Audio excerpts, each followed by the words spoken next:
नमस्कार दोस्तों, स्वागत है आपका प्रिपेयर निश्चय आईएएस के इस प्लेटफॉर्म पर। और हम लोग पढ़ रहे हैं इस समय एक टॉपिक रिलेटेड है जो कि प्रेशर से, एटमॉस्फेयर के प्रेशर से, जो कि क्लाइमेटोलॉजी का पार्ट है आपके। और इसमें हम लोगों ने टेम्परेचर के बारे में पढ़ लिया था और प्रेशर के बारे में हम लोगों को आज पढ़ना है, स्टडी करना है।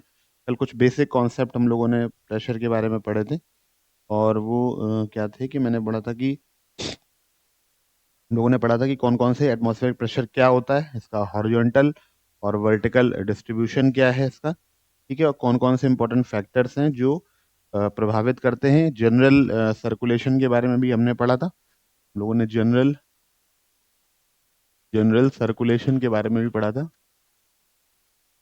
जिसके 3 लेवल थे। कौन कौन से? एक था आपका प्राइमरी प्राइमरी दूसरा था सेकेंडरी और तीसरा था टर्शियरी, ठीक है। तो ये 3 लेवल थे इसमें। और इन तीनों लेवल्स में हम लोगों ने एक कॉमन बात पढ़ी थी कि प्राइमरी में कौन सी विंड्स आती हैं? ग्लोबल विंड्स आती हैं, ग्लोबल विंड्स आती हैं, ठीक है। सेकेंडरी में रीजनल विंड्स या रीजनल विंड्स फिनोमिनन आते हैं। और टर्शरी में लोकल विंड्स आती हैं। कौन सी विंड्स आती हैं? लोकल विंड्स आती हैं, ठीक है। तो ग्लोबल विंड्स की बात करें तो जैसे westerlies westerlies easterlies and polar winds, ये सारी आती थी। रीजनल विंड्स की बात करें जैसे कि मानसून, ये रीजनल विंड्स के अंतर्गत आती है। और टर्शरी की बात करें, लोकल विंड्स आती हैं जैसे कि लू, हमसन, डॉक्टर, और इसके अलावा बहुत सारी हो सकती हैं, गिबली एटसेट्रा, ठीक है। तो बहुत सारे ऐसे मेन आपको जो कॉज समझना था वो क्या था कि सर्कुलेशन, एक जो हमारा जनरल सर्कुलेशन है वो ये था। अगर बात करते हैं इसके आगे की, तो कुछ इंपॉर्टेंट फैक्टर्स हैं जो एटमॉस्फेरिक प्रेशर को अफेक्ट करते हैं, के बारे में भी हम लोग यहाँ पे पढ़ लेते हैं। उसके बाद हम लोग अपने डिस्ट्रीब्यूशन पे आएंगे प्रेशर बेल्ट्स के। तो बात करते हैं इमरजेंस ऑफ प्रेशर बेल्ट्स। बात करते हैं इमरजेंस ऑफ प्रेशर बेल्ट्स, जो कि मतलब प्रेशर बेल्ट्स पूरे ग्लोबली जो है कुछ इंपॉर्टेंट प्रेशर बेल्ट्स हैं। और वो प्रेशर बेल्ट्स कैसे इवॉल्व होती हैं उसके लिए कुछ इंपॉर्टेंट फैक्टर्स हैं जो इम्पोर्टेंट हैं या जो रेलेवेंट है ये बताने के लिए कि ग्लोबल जो प्रेशर है वो, या ग्लोबल जो प्रेशर बेल्ट्स हैं वो कैसे क्रिएट होती हैं। ये कल हम लोगों ने तो पढ़ा था ही, हो गया था। अब इसके आगे देखेंगे, लिखें factors affecting atmospheric pressure. Factors affecting atmospheric pressure, यानी वायुमंडलीय दबाव को प्रभावित करने वाले कारक। फैक्टर्स अफेक्टिंग एटमॉस्फेरिक प्रेशर, वायुमंडलीय दबाव को प्रभावित करने वाले कारक।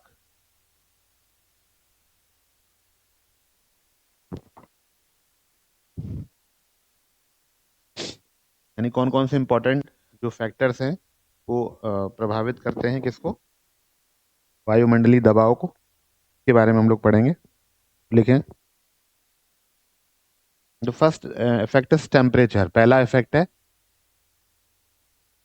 पहला कारक है temperature. That means this is the first factor.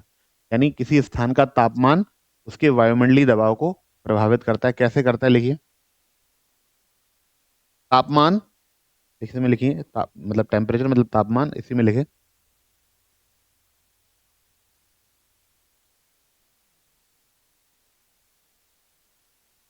तापमान दबाव के व्युत्क्रमानुपाती होता है। तापमान दबाव के व्युत्क्रमानुपाती होता है,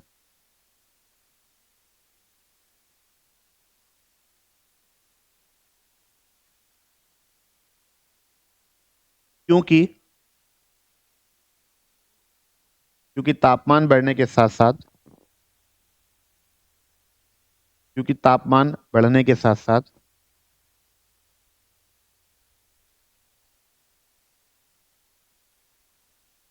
वायु गर्म होकर वायु गर्म होकर ऊपर की ओर उठने लगती है।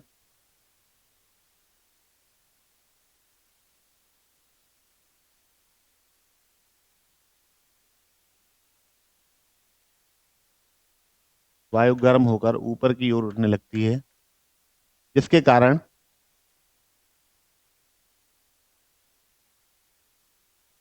वायु दाब कम हो जाता है। इसके कारण वायु दाब कम हो जाता है।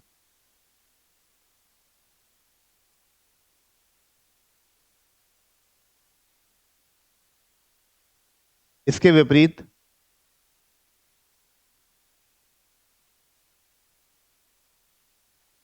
इसके विपरीत तापमान कम होने पर इसके विपरीत तापमान कम होने पर वायु भारी तथा सघन हो जाती है। वायु भारी तथा सघन हो जाती है तथा वायु दाब बढ़ जाता है। ये तो हो गया पहला फैक्टर। इसका मतलब टेम्परेचर या temperature is inversely proportional to pressure. तापमान ज्यादा होगा तो दाब कम होगा, तापमान कम होगा तो दाब ज्यादा होगा। क्यों होगा ये इसमें लिखा दिया, क्योंकि तापमान ज्यादा होगा तो क्या होगा, वायु हल्की होकर ऊपर की ओर उठेगी। वायु हल्की होकर ऊपर की ओर क्या होगी, उठेगी। और जब वायु हल्की होकर ऊपर की ओर उठेगी तो क्या होगा, वहां पर जो प्रेशर है एयर का वो कम हो जाएगा। इसके विपरीत अगर तापमान कम है तो एयर विल बिकम डेंसर, है ना, डेंसर एंड हैवियर।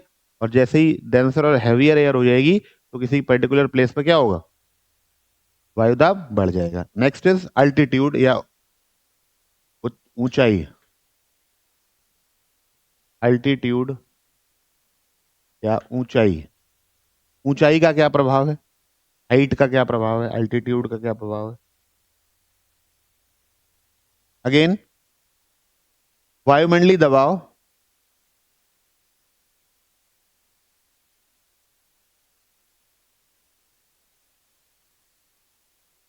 ऊंचाई के व्युत्क्रमानुपाती होता है। Again, it is inversely proportional to pressure. ऊंचाई बढ़ने के साथ साथ इसका मतलब क्या होता है, दैट इज, तो ऐसे लिख सकते हैं, अर्थात ऊंचाई बढ़ने के साथ साथ वायुमंडलीय दबाव, अर्थात ऊंचाई बढ़ने के साथ साथ वायुमंडलीय दबाव कम होता जाता है। ये बात हम लोग कल प्रैक्टिकल उसमें पढ़ भी चुके हैं। एक आपको एक वो बताया था मैंने आपको, एक जनरल फिनोमिनन की क्या होता है, जैसे ही ऊंचाई बढ़ती है, यानी माउंटेनियरिंग करते हैं, जो ऊंचाई पर्वतों पर ऊपर की ओर चढ़ते हैं, ऊपर जाने पर क्या हो जाता है, ऑक्सीजन की कमी हो जाती है, क्योंकि एयर थिनर हो जाती है प्रेशर कम हो जाने की वजह से। तो ये भी कॉमन सी बात है।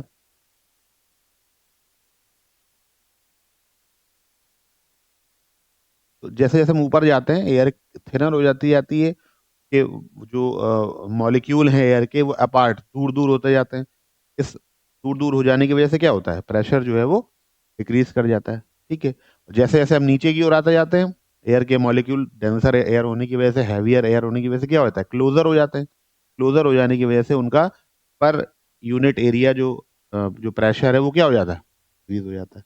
तो ऊंचाई कम होगी तो दाब अधिक होगा, ऊंचाई अधिक होगी तो वायुदाब, ऊंचाई कम होगी तो वायुदाब अधिक होगा, और ऊंचाई अधिक होने पर वायुदाब कम होता जाएगा। नेक्स्ट इज, एक और फैक्टर है वेपर प्रेशर। वेपर प्रेशर, या ऐसे कह सकते हैं वेपर प्रेशर को की बजाय लिख लो वाटर वेपर्स। वाटर वेपर्स या वाष्प दाब, या आप ये कह सकते हैं जल वाष्प। तो हिंदी में लिख सकते हैं जल वाष्प। वाटर वेपर्स या जल वाष्प।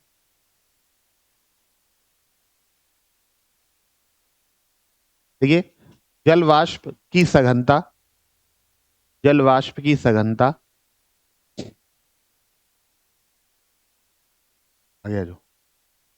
जल वाष्प की सघनता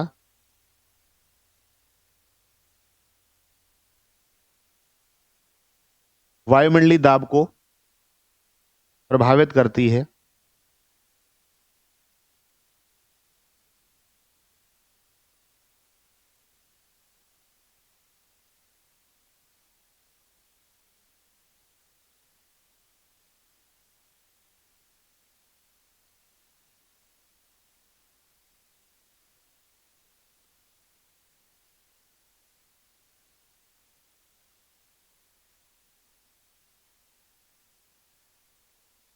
प्रभावित करती है।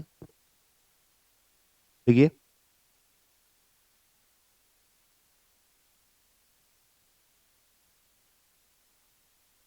देखिए जल का अणुभार, जल का अणुभार वायु के, वायु के औसत अणुभार से कम,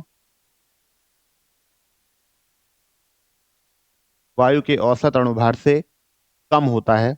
जल का लिख लो 18 ग्राम्स पर मोल, और वायु का लिख लो, जैसे जो जल है यानी वाटर है, इसका जो मॉलिक्यूलर वेट है वो है 18 ग्राम्स पर मोल, और जो जनरल एयर है इसका जो मॉलिक्यूलर वेट होता है वो होता है 29 ग्राम्स पर मोल।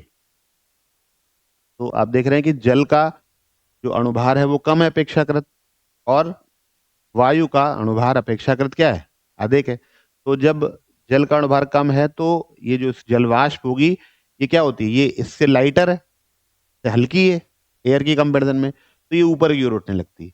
तो जहां पर उसी के हिसाब से आगे ये तय होता है, तो क्या होता है कि एज द, लिखिए, ये लिख लाइन लिख लीजिए, तो इससे ये पता लग ही जा रहा है कि वाटर का वाष्प जो मॉलिक्यूलर वेट है वो एयर से कम है। देखें, क्योंकि या चूंकि, क्योंकि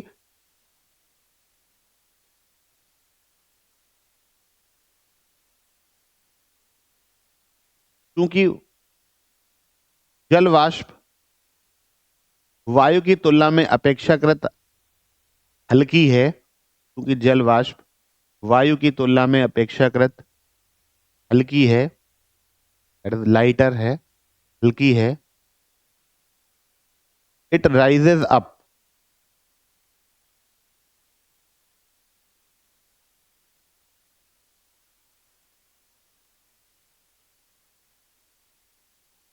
फुल स्टॉप। देखें, यह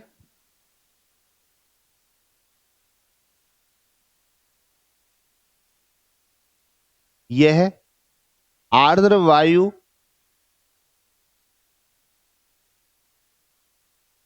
यह आर्द्र वायु का घनत्व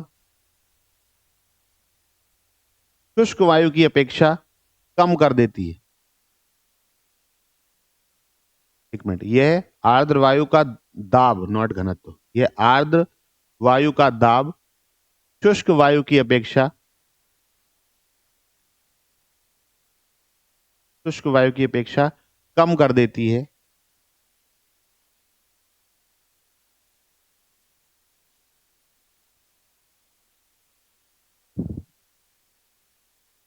अतः अतः विभिन्न स्थानों पर, अतः विभिन्न स्थानों पर जल वाष्प की मात्रा अलग होने के कारण, अलग अलग होने के कारण, अतः विभिन्न स्थानों पर जल वाष्प की मात्रा अलग अलग होने के कारण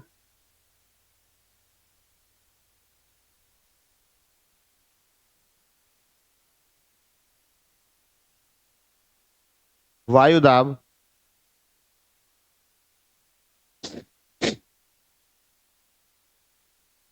समय तथा स्थान के अनुसार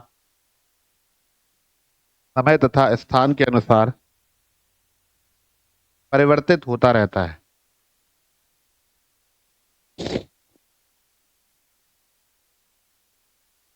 परिवर्तित होता रहता है।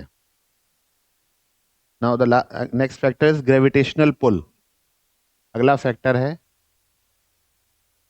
Gravitational pull. गुरुत्वीय बल, आप कह सकते हैं गुरुत्वीय बल। देखिए,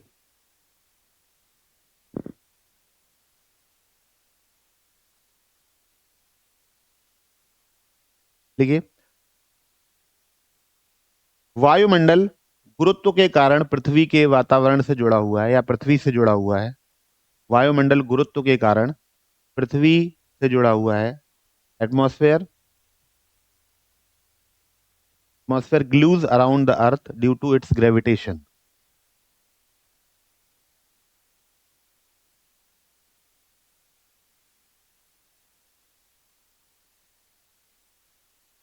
the intensity of gravitational pull decreases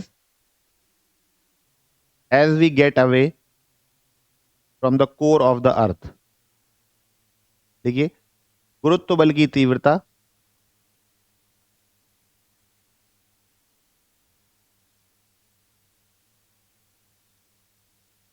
पृथ्वी से ऊपर जाने पर, या पृथ्वी के, ऐसे लोगों, पृथ्वी के केंद्र से दूर जाने पर, पृथ्वी के केंद्र से दूर जाने पर क्रमशः क्रमशः घटती जाती है। क्रमशः घटती जाती है।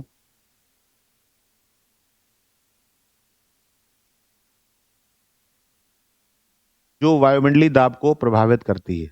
Which affects the intensity of gravitational pull decreases as we get away from the core of the earth, which affects the atmospheric pressure। जो वायुमंडलीय दाब को प्रभावित करती है। The last factor is Earth's rotation।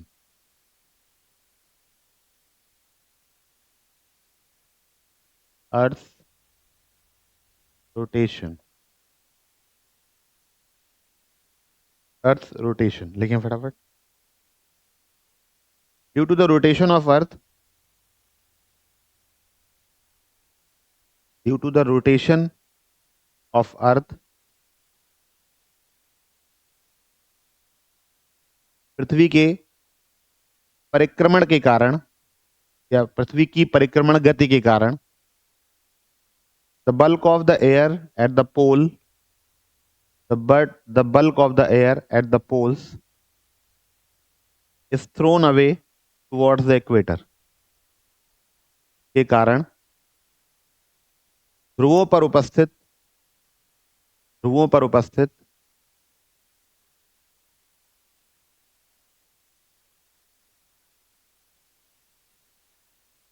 वायु की मात्रा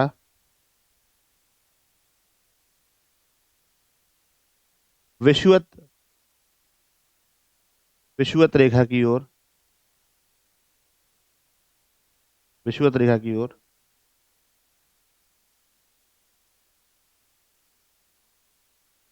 पुश की जाती है, विषुवत रेखा की ओर धकेली जाती है।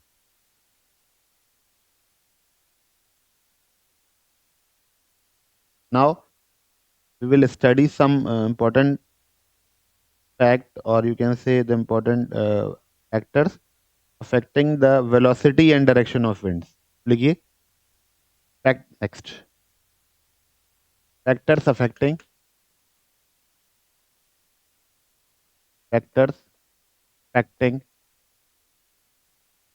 velocity and direction of winds।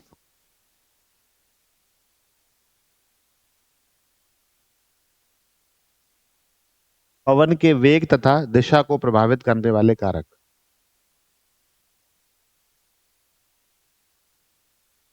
पवन के वेग तथा दिशा को प्रभावित करने वाले कारक।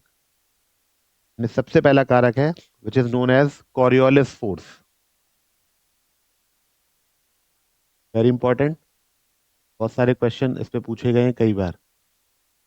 हिंदी इंग्लिश में दोनों में इसे कॉरियोलिस फोर्स ही कहेंगे क्योंकि नाम है ही कॉरियोलिस फोर्स, आप ऐसे लिख सकते हो। कॉरियोलिस बल,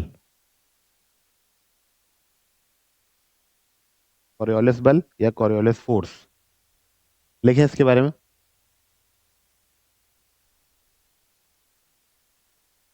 it is an apparent force caused by the rotation of the earth about its axis। ठीक है, यह बल पृथ्वी के अपने अक्ष के परितः घूमने से उत्पन्न होता है। यह बल पृथ्वी के अपने अक्ष के परितः घूमने से उत्पन्न होता है।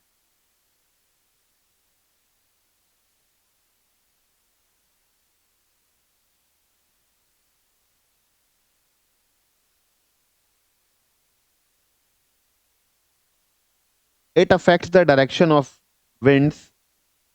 It affects the direction of wind by deflecting to the right, by deflecting to the right direction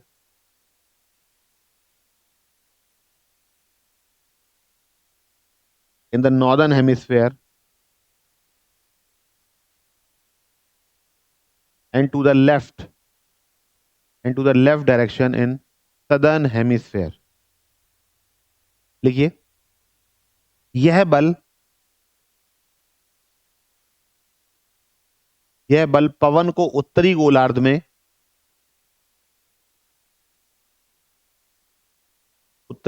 में दाईं ओर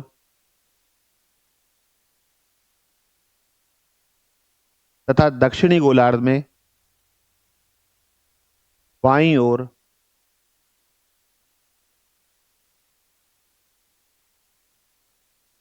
विक्षेपित कर देता है।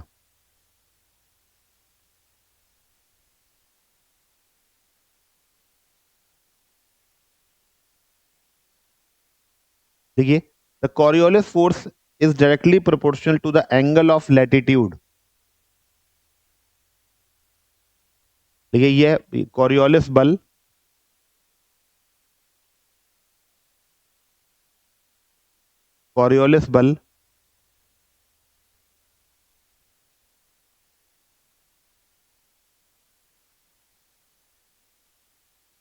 अक्षांशों के झुकाव पर निर्भर करता है, या या के समानुपाती होता है, पर निर्भर करता है की बात है, के समानुपाती होता है। And hence it is maximum at poles and is absent at equator. अतः यह ध्रुवों पर सर्वाधिक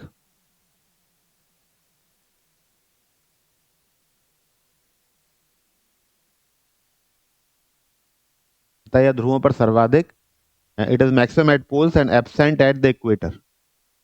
अतः यह ध्रुवों पर सर्वाधिक तथा विषुवत रेखा पर न्यूनतम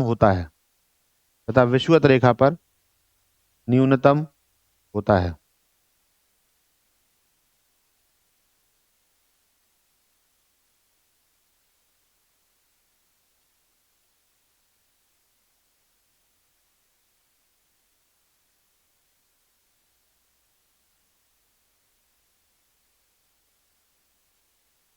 एक और ऐसा ही कारक है, that is pressure gradient force. Pressure gradient force, इसे कहते हैं दाब प्रवणता बल। दाब प्रवणता बल, दाब प्रवणता बल, फटाफट लिख लीजिए। यानी ये अगला फैक्टर है जो डायरेक्शन और विंड को प्रभावित करता है।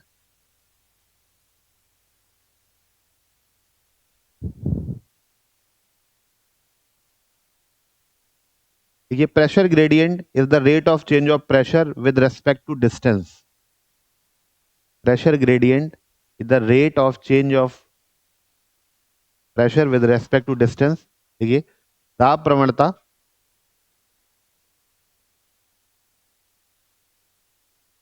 का तात्पर्य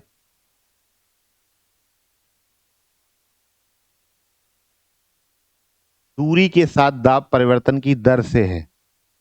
दूरी के साथ दाब परिवर्तन की दर से है। It is strong,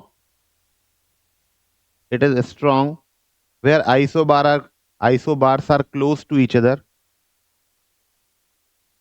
and is weak if isobars are apart. देखिए, यह सम यह है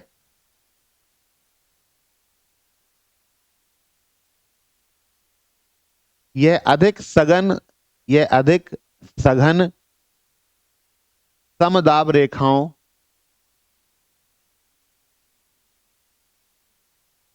यह अधिक सघन समदाब रेखाओं पर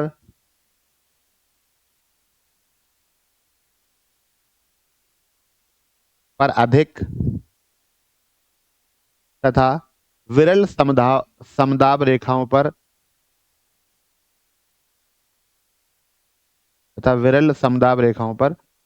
कम अर्थात कमजोर होता है।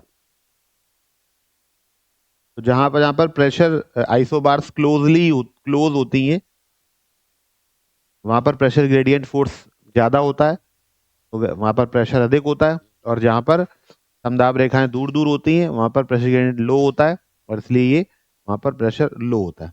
Next is frictional force. अगला फैक्टर है फ्रिक्शनल फोर्स, दैट इज घर्षण बल। अब किसका घर्षण बल लिखे? It is greatest at the surface and reduces with height. किसका घर्षण? वायु का सतह के साथ में घर्षण। कहां ज्यादा होगा? सरफेस के नजदीक। जैसे ऊपर जाएंगे घर्षण कम होता जाएगा। लिखिए, it is greatest at the surface and reduces with height. यह सतह के नजदीक सर्वाधिक तथा ऊंचाई बढ़ने के साथ साथ कम होता जाता है। यह सतह के नजदीक सर्वाधिक तथा ऊंचाई बढ़ने के साथ साथ कम होता जाता है। its influence extends up to an altitude of 3 kilometre. इसका प्रभाव 3 किलोमीटर की ऊंचाई तक दृष्टिगत होता है।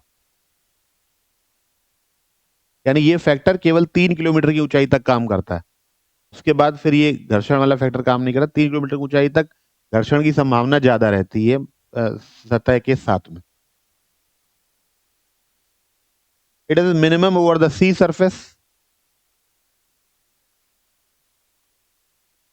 यह सागर तल या महासागर तल पर न्यूनतम, अगेन तल का मतलब जल की सतह, नॉट बॉटम, यह सागर तल पर न्यूनतम होता है। It affects the speed of wind. It affects the speed of it. अब आप ये बताइए कि वायु ज्यादा तेज कहां चलेगी, पानी के ऊपर या स्थलीय भाग के ऊपर? सीधी सी बात है ना। मतलब स्थलीय भाग पर अवरोध ज्यादा है, उच्चावच होगा, ऊंचा नीचा होगा, पर्वत होंगे, पठार होगा, मैदान होगा। सामने पर्वत आ गया तो आगे जाएगा भी नहीं, आगे हवा जाएगी भी नहीं, या ऊपर से निकल जाएगी, या वृष्टि छाया प्रदेश बना देगी, है ना, जैसे रेन शेडो एरिया कहते हैं। तो कुल मिलाकर क्या है कि अब आप देखिए कि हिमालय की वजह से बहुत सारी ठंडी हवाएं भारत में नहीं आ पाती। साइबेरिया की तरफ से आने वाली बहुत बहुत खतरनाक ठंडी हवाएं, जिसके कारण पूरा उत्तर भारत जम सकता था। समझ रहे हैं? वो एक फीचर है जिसकी वजह से वो हवाएं इधर नहीं आ पाती हैं, और हम एक अवरोध के कारण जो है वो पूरा देश ही शिमला हो जाता आधा। केवल कोस्टल एरियाज बच जाते केवल।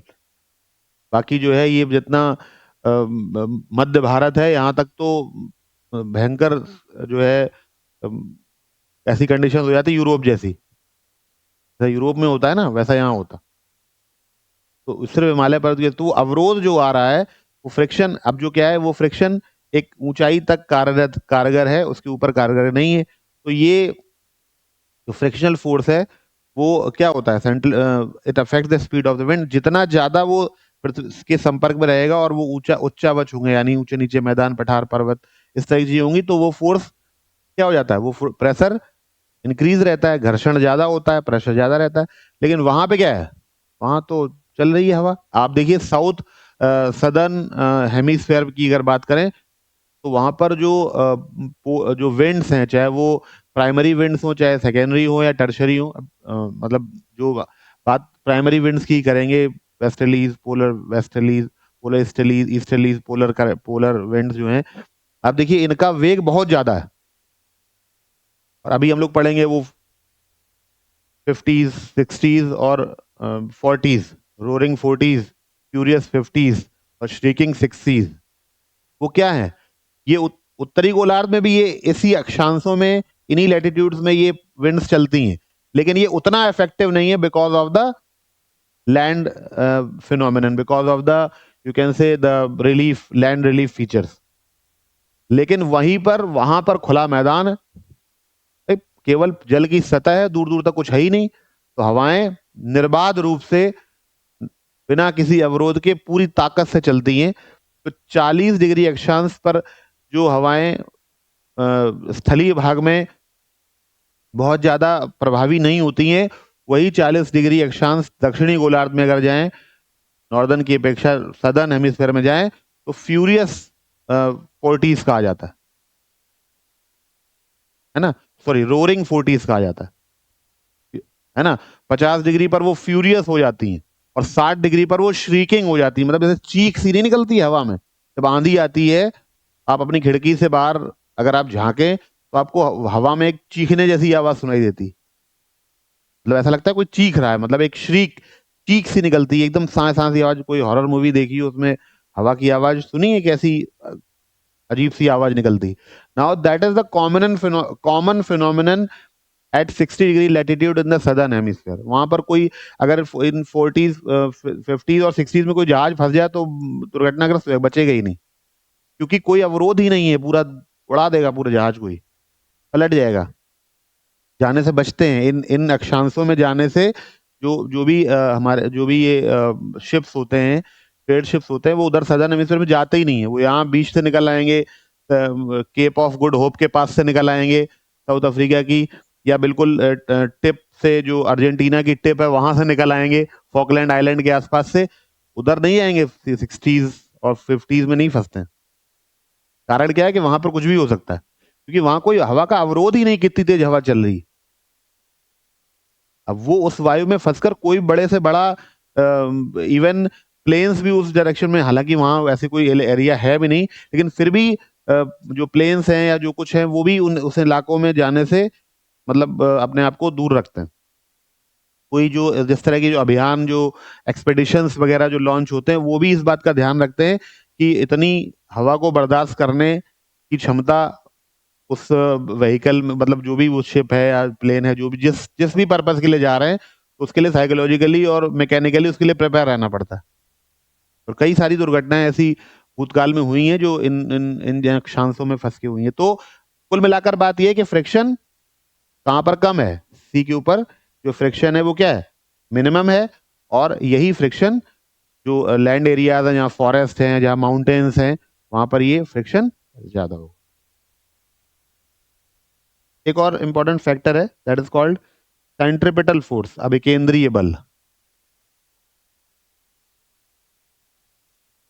सेंट्रिपिटल फोर्स या अभिकेंद्र बल, विकेंद्रीय बल भी कह सकते हैं।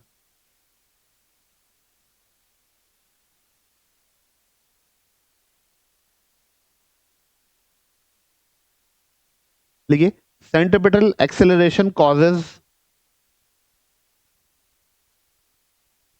causes a force directed causes a force directed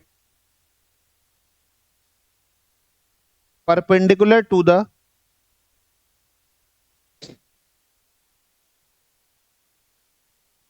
perpendicular to the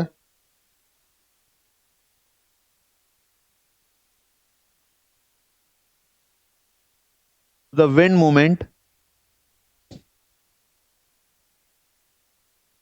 and inward toward the center of rotation. लिखिए,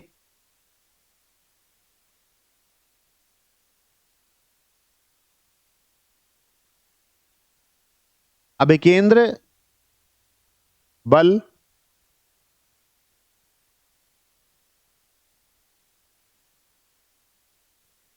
वायु की गति की दिशा के लंबवत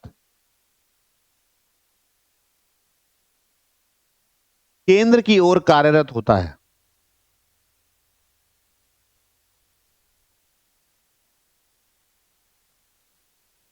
due to the inward acceleration, plus stop के बाद, due to the inward acceleration of air toward the centre of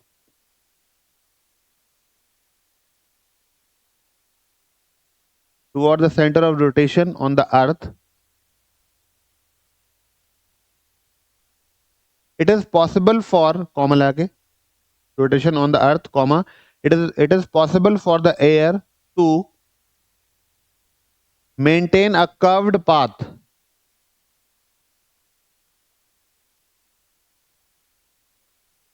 about the axis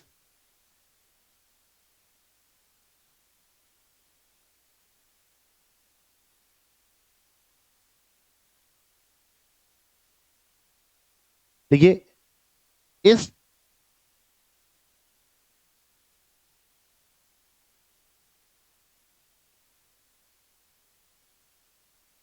आंतरिक त्वरण के कारण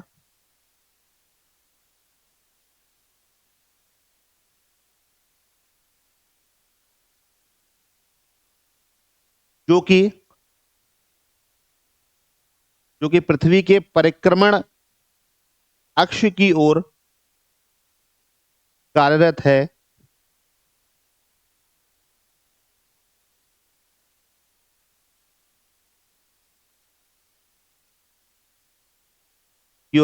है, वायु एक वक्र पथ पर, या पवन, वायु की जगह लिख लो पवन, पवन एक वक्रीय पथ पर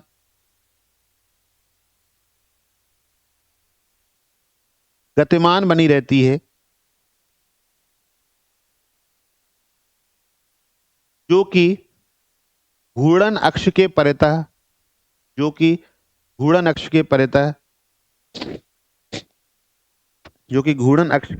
होती है,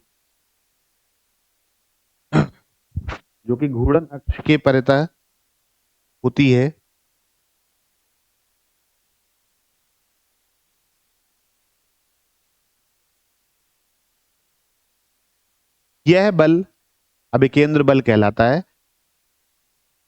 the corresponding force is called as centripetal force.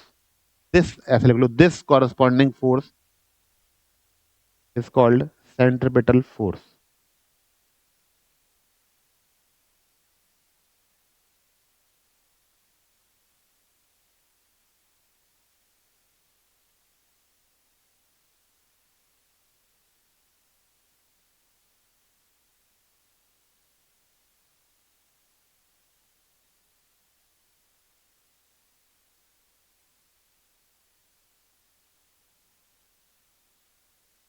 Now नई लाइन लिखिए, the patterns of planetary winds,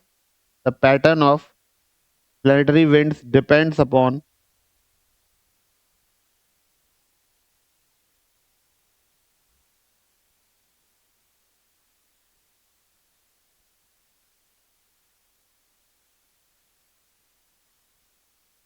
देखिए भूमंडलीय पवनों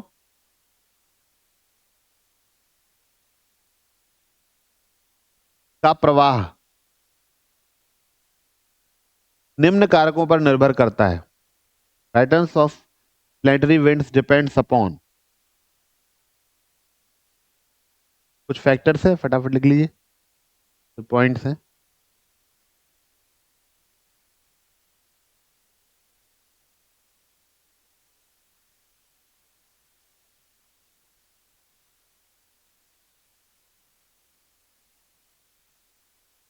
किन किन कंपोनेंट में करता है? नंबर 1,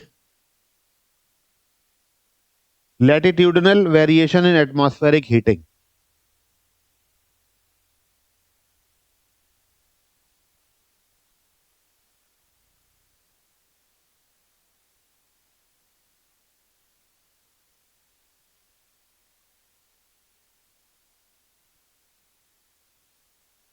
पढ़ चुके हम लोग कई बार।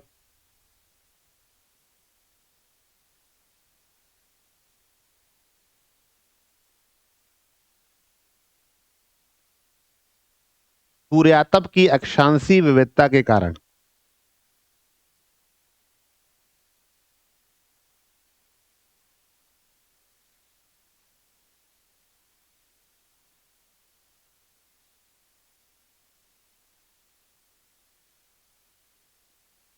तो डिफरेंशियल हीटिंग होती है कि हम लोगों ने जोन पढ़े ही है, टॉरेड, टेम्परेट एंड फ्रिजिड जोन, तो वही बात है ये। तो पहला फैक्टर तो ये है कि जाहिर सी बात है कि अलग अलग तरह की हीटिंग है, इसीलिए अलग अलग तरह पे टेम्परेचर अलग अलग है, और हमने बताया कि temperature is inversely proportional to pressure, तो एक फैक्टर ये आया था। दूसरा लिखे, इमरजेंस ऑफ प्रेशर बेल्ट्स, वायु दाब पेटियों का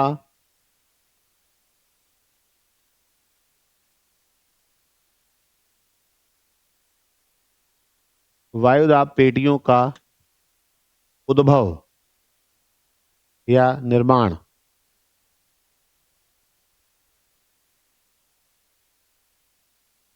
एक और इंपॉर्टेंट फैक्टर है, migration of pressure belts following the apparent path of sun. Migration of pressure belts following the apparent path of sun। सूर्य की गति के अनुसार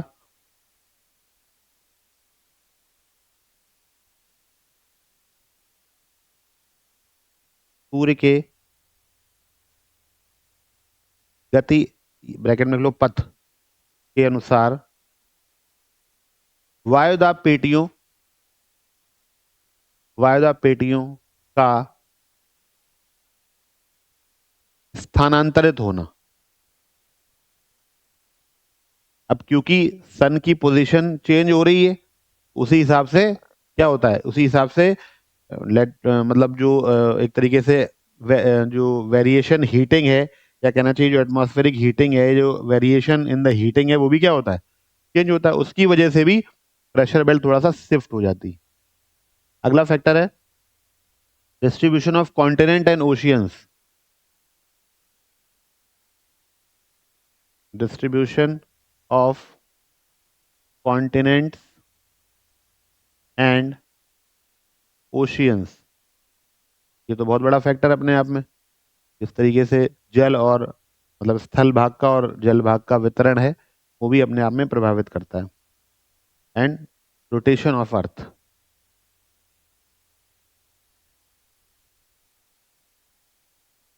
तो कॉन्टिनेंट यानी महाद्वीपों और महासागरों का वितरण, ये हो गया। और रोटेशन ऑफ अर्थ,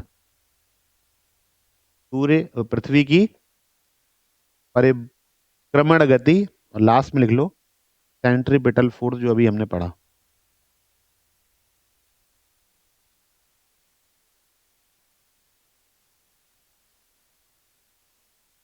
तो ये कुछ ऐसे फैक्टर हैं जो पूरे विश्व में जो ग्लोबल विंड्स है, जो प्राइमरी सर्कुलेशन हमने कल पढ़ा था, है ना, प्राइमरी सर्कुलेशन, उसको प्रभावित करने वाले ये फैक्टर्स हैं। अब आप देखिए कि अगर इन फैक्टर्स को हम लोग अलग अलग डिस्कस कर चुके हैं, ठीक है। अब अगर आपको जैसा क्वेश्चन लिखना हो, अगर आपको मेंस में जैसे आप लिख रहे हैं और आपको बड़ा क्वेश्चन लिखना है, तो आप इन सबको इलेबोरेट कर दीजिए। आपका 150 का वर्ड्स का है या 250 वर्ड्स का है, डिपेंड्स ऑन दैट, वो आपका क्लियर हो जाएगा। आप उन्हीं जब इनको एक्सप्लेन करेंगे, अगर 150 वर्ड्स में है तो डायरेक्टली इनको एक्सप्लेन कर दीजिए, तो 150 हो जाएगा। अगर 250 में करना है तो जो फैक्टर्स हैं, temperature, altitude, vapour pressure, gravitational pull, rotation of earth, इनको क्या कर दिए, इलेबोरेट कर दिए, तो 150 का 250 हो जाएगा। उसमें थोड़ा सा एटमॉस्फेरिक प्रेशर वाला कॉन्सेप्ट भी ऐड कर दीजिए कि एटमॉस्फेयर होता क्या है। तो कुल मिलाकर बात ये है कि अगर ये सारी चीजें जो हैं वो एक एक्सप्लेनेटरी टाइप में है, लाइन भी है, अगर आप एलेबोरेट कर देंगे तो लॉन्ग क्वेश्चन हो जाएगा, शॉर्ट कर देंगे तो शॉर्ट क्वेश्चन हो जाएगा। कंटेंट मोर और लेस, बेसिक कंटेंट वही होता है, आपको सिर्फ प्रश्न की आधार पर, प्रश्न में जिस बात पर जोर दिया गया है उस बात का, अब जैसे पैटर्न ऑफ प्लैनेटरी विंड्स पूछा जाए तो ये सारे फैक्टर लिख दो, फैक्टर अफेक्टिंग एटमॉस्फेरिक प्रेशर लिख दिया जाए, temperature, altitude, gravitational pull, vapour pressure, इनको डिटेल में बता दो, क्या होता है, कैसे प्रभावित करता है, सबके बारे में थोड़ा थोड़ा बता दो। बात समझ में आई कि नहीं? तो कुल मिलाकर चीजें ऐसी हैं कि मतलब आपको, अगर आपने एज अ होल वो कॉन्सेप्ट, वो टॉपिक समझ लिया, फिर प्रॉब्लम नहीं होती और फिर चीजें आप ज्यादा बेहतर तरीके से समझा सकते हैं। तो इसी चीजों को,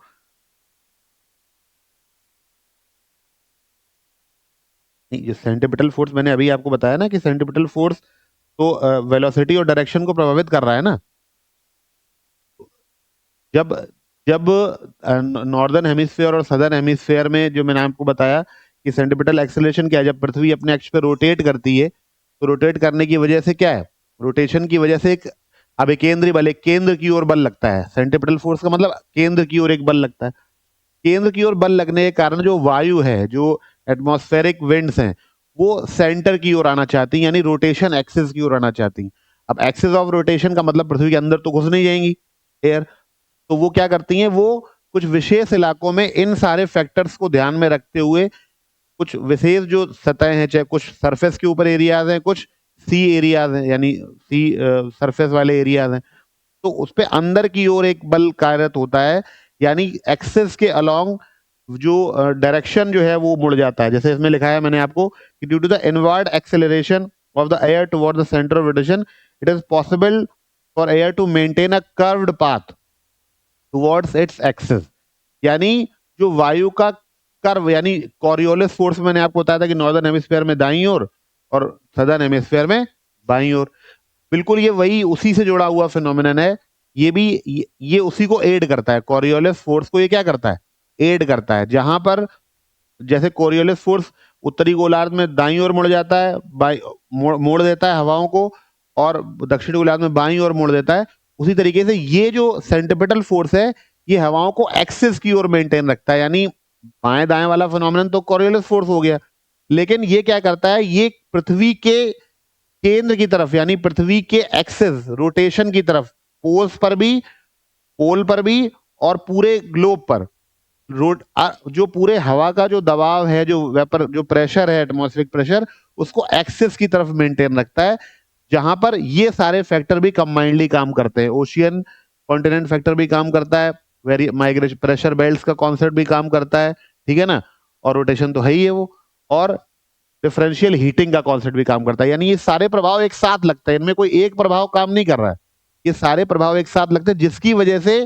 जो विंड्स हैं उनकी डायरेक्शन एक पर्टिकुलर डायरेक्शन हो जाती है, जो हम जब प्रेशर बेल्ट्स पढ़ेंगे तो पढ़ेंगे। तो इन सारे प्रभाव, जो प्रभाव जहां पर ज्यादा प्रभावी होगा वो वहां पे काम करता है। जैसे कॉरियोलिस फोर्स किसी विशेष परिस्थिति में काम करता है, मतलब जनरली कॉरियोलिस फोर्स पूरे नॉर्दर्न और सदर्न दोनों हेमिस्फीयर काम कर रहा है, लेकिन कहीं पर कॉरियोलिस फोर्स ज्यादा होता है और कहीं पर कम होता है। तो उसी तरीके से जहां पर जो टेम्परेचर डिफरेंशियल हीटिंग है, इक्वेटर पे ज्यादा है, पोल्स पे कम है, तो इसीलिए सबसे बड़ा प्रभाव अब जो प्रेशर बेल्ट का वो यहां काम करेगा। ऐसे ही जहां पर जिस फैक्टर को अपने आप को एक्सप्लोर करने का मौका मिलता है वो वहां पर एक्सप्लोर करता है, इसका मतलब ये नहीं कि वहां दूसरा फैक्टर लागू नहीं है, वहां पर वह फैक्टर लागू, लेकिन उसका प्रभाव कम हो जाता है और जो मेन फैक्टर है उसका प्रभाव बढ़ जाता है। सेंट्रीपिटल फोर्स का सीधा सा मतलब ये है कि वायु जो है वो हमारे एटमॉस्फेयर, यानी वायु का जो दाब है, यानी जो कर्व्ड पाथ को फॉलो कर रही है जो वायु, वो उसका उसका जो प्रेशर है वो वायुमंडल से बाहर ना होकर, एटमॉस्फेयर से बाहर ना होकर पृथ्वी के अक्ष की ओर होता है। जितना अक्ष की ओर होगा उतना हवाएं डिस्ट्रीब्यूट होती हैं, उनकी पर्टिकुलर डायरेक्शन मेंटेन होती है, और उसी डायरेक्शन के आधार पर उन्हें किसी को वेस्टर्लीज कह देते हैं, किसी को ईस्टर्लीज कह देते हैं, किसी को पोलर विंड्स कहते हैं। कहने का मतलब ये है, इस रोटेशन की वजह से हवा का दबाव निरंतर पृथ्वी की ओर बना रहता है, और यही दबाव में दो स्थानों पर जब अंतर होता है तो उच्च वायुदाब और निम्न वायुदाब क्षेत्र स्थापित हो जाता है और फिर दूसरे फैक्टर्स जो है वो प्रभावित होते हैं। तो मोर और लेस ये सारे प्रभाव लगभग सभी जगह काम करते हैं, कहीं पर ज्यादा, कहीं पर कम। Now distribution of pressure belt, heading डालिए। वायुदाब पेटियों का वितरण।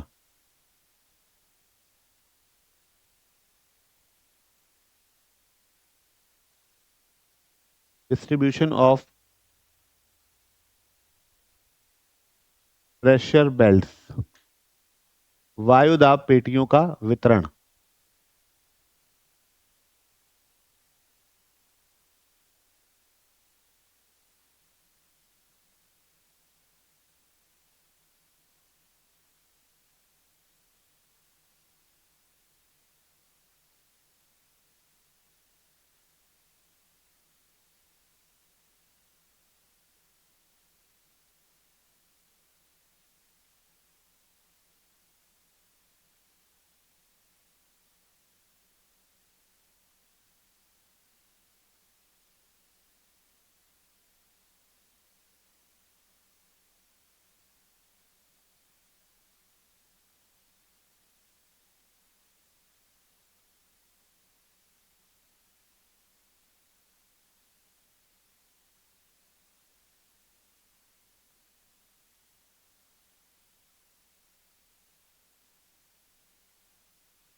देखिए, on the earth surface, on the earth surface there are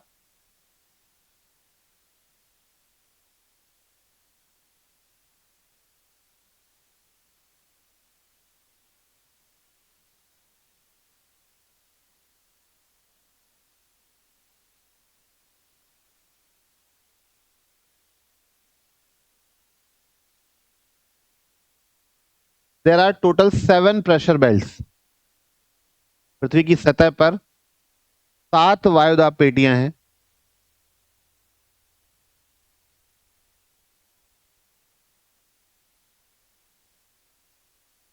कौन कौन सी? The equatorial low pressure belt,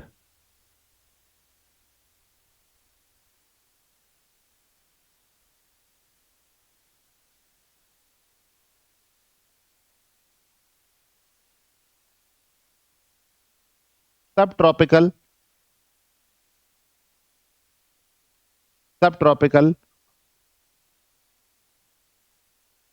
high pressure belts,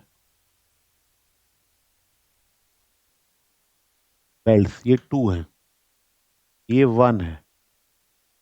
सब ट्रॉपिकल हाई प्रेशर बेल्ट्स का मतलब ये दोनों गोलार्धों में एक नॉर्दर्न हेमिस्फीयर में, एक सदर्न में।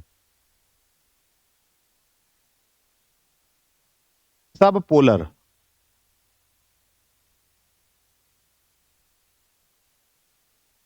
लो pressure belt,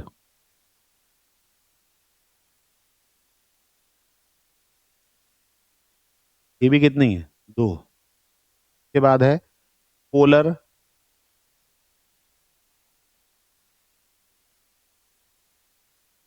high pressure belts, और ये भी हैं 2। एक इक्वेटोरियल लो प्रेशर बेल्ट है, इसके अलावा 2 सब ट्रॉपिकल हाई प्रेशर बेल्ट है, 2 सब पोलर लो प्रेशर बेल्ट है, और 2 पोलर हाई प्रेशर बेल्ट। तो सब ट्रॉपिकल, सब पोलर और पोलर 2-2 हैं, each has in the both the hemisphere.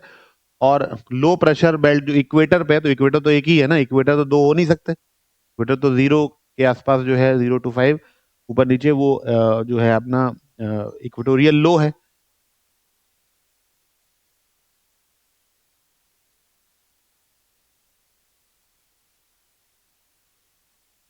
इसमें से जो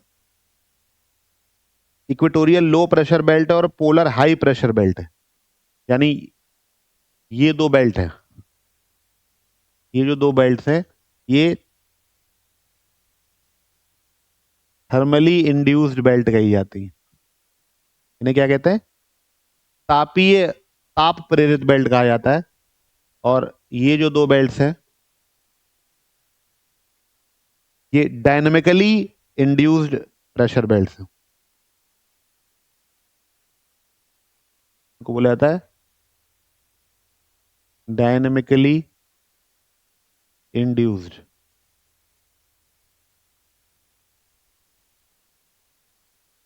तो these two belts are dynamically induced and these two belts equatorial and polar high are thermally induced। इसका मतलब समझिए, यानी इक्वेटर पर और पोल पर तापमान वाला फैक्टर अधिक प्रभावी है। बात समझ में आ रही कि नहीं?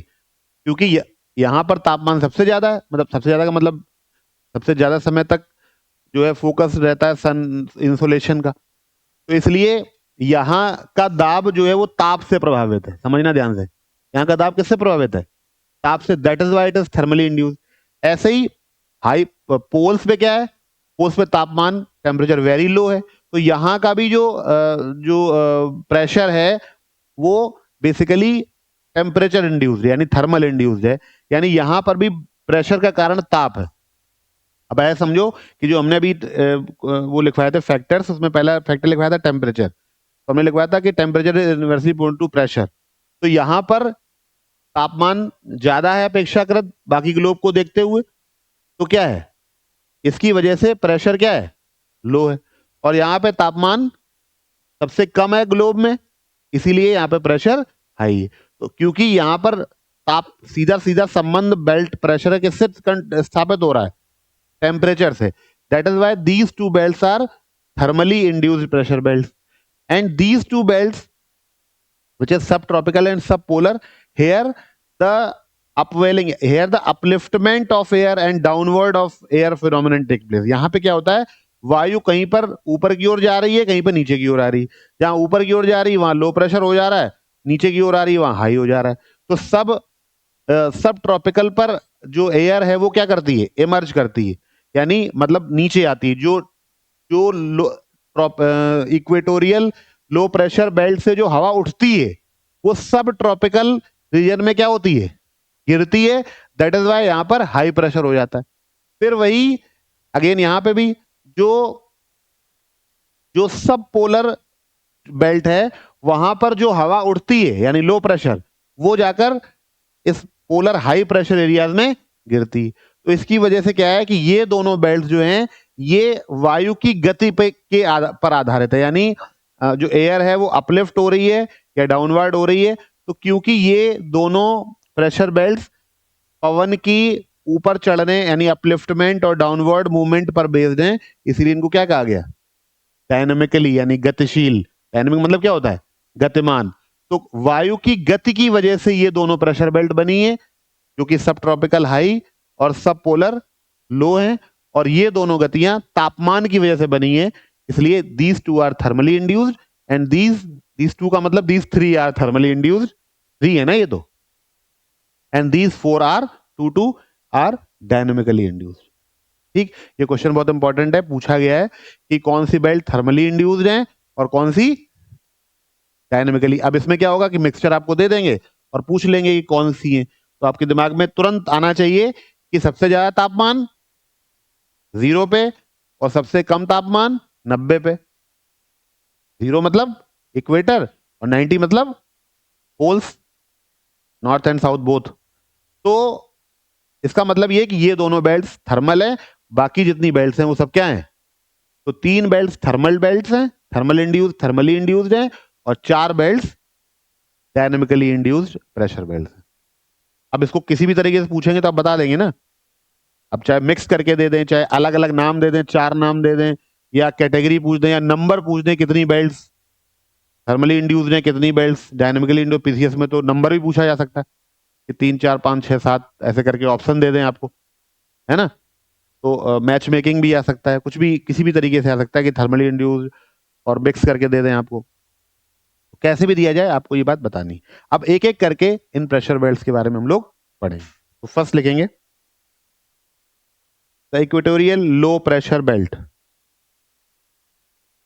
फटाफट लिखिए, the equatorial low pressure belt.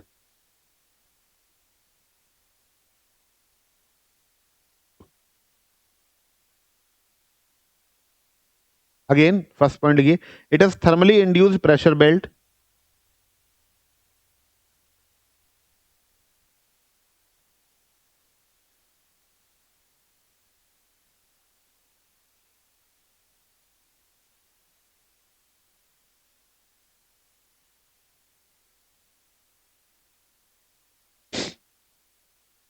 यह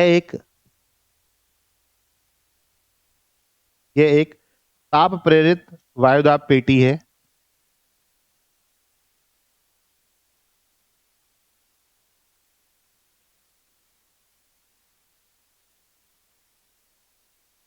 because the ground surface because the ground surface is intensely heated because the ground surface is intensively लिख लो, intensively heated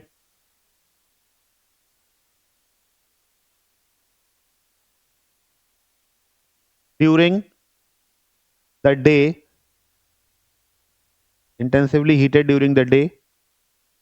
due to almost vertical sun rays,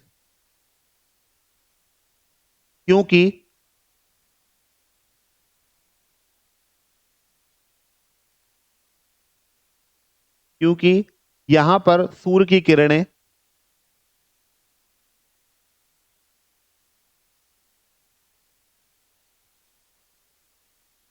तीव्र तथा लगभग सीधी पड़ती हैं।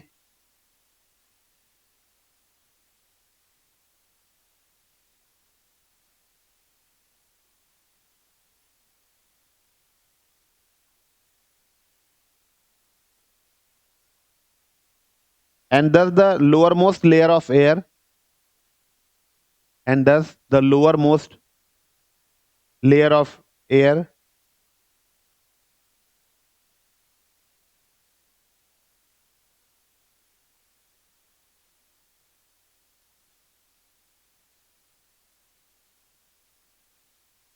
coming in contact of the heated ground surface coming in the contact of heated ground surface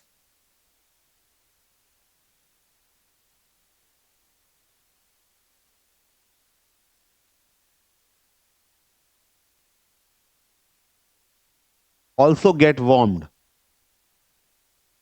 सीधी पड़ती हैं, जिसके कारण सतह के निकट स्थित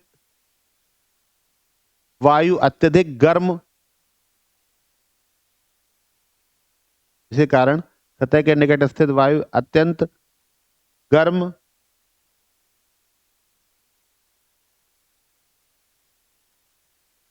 गर्म हो जाती है।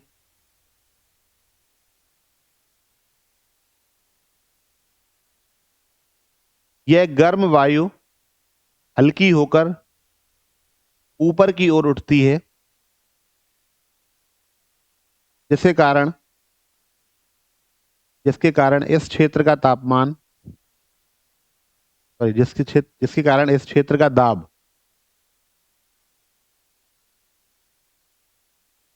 कम हो जाता है। This warm air expands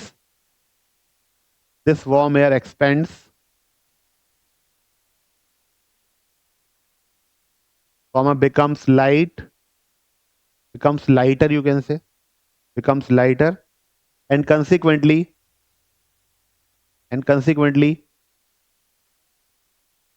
rises upward causing low pressure, तो अगेन वही बात वही है जो मैंने अभी तक आपको बताई। अब तो आप इतना पढ़ चुके हैं, कितना तो अपने आप ही समझ गए होंगे कि क्योंकि वर्टिकल 0 डिग्री यानी लैटिट्यूड के 0 डिग्री इक्वेटर पर 0 डिग्री पर sun rays are almost vertical and that is true throughout the year, है ना। लगभग वर्ष भर सीधी किरणें पड़ती हैं, एकदम सीधा तापमान आता है, तो जो सरफेस जो है वो हीट अप हो जाती है, बहुत ज्यादा हीट हो जाती है सरफेस, और सरफेस की हीट अप हो जाने के कारण क्या होता है, वहां की जो एयर नियर द सरफेस है वो क्या होती है, वो भी हीट अप हो जाती है जो कांटेक्ट में है, मैंने बताया आपको। अब वो भी हल्की जब हीट हो जाती है तो वो लाइटर हो जाती है और वो हल्की होकर ऊपर की ओर उठने लगती है, जिसके कारण वहां का प्रेशर जो है वो क्या हो जाता है, लो हो जाता है। क्योंकि प्रेशर था किसकी वजह से, उसी एयर के प्रेशर की वजह से था, जो अब क्या हो रही है, हल्की होकर ऊपर की ओर उठ रही है, इसलिए वहां पर वायुदाब जो है वो क्या होता जा रहा है, धीरे धीरे कम होता जा रहा है। And this causes the the equatorial low pressure belt. ठीक, इसमें दूसरा पॉइंट लिखिए, located on either side of the geographical equator is a zone extending between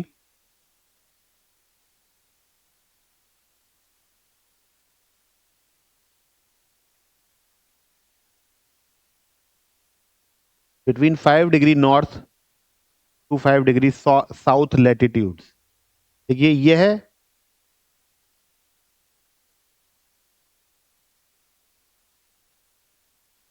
यह क्षेत्र, या यह बेल्ट भी लिख सकते हो, यह बेल्ट भौगोलिक भूमध्य रेखा के दोनों ओर,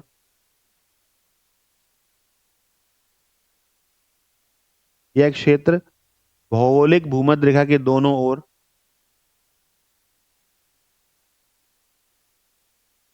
5 डिग्री उत्तरी अक्षांश से 5 डिग्री दक्षिणी अक्षांश के मध्य स्थित है।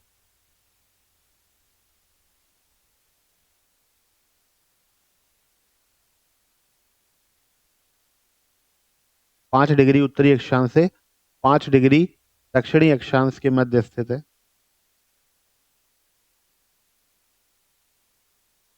एक और इसमें पॉइंट लिख लीजिए, let's talk about this zone is not stationary because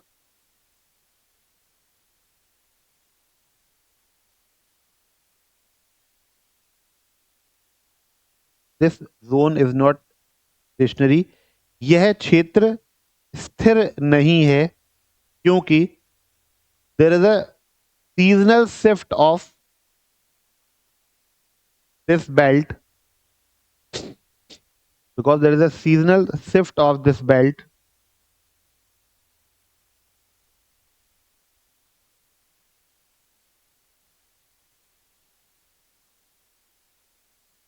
with the northward and southward migration of the sun। यह क्षेत्र, यह बेल्ट या यह पेटी स्थिर नहीं है क्योंकि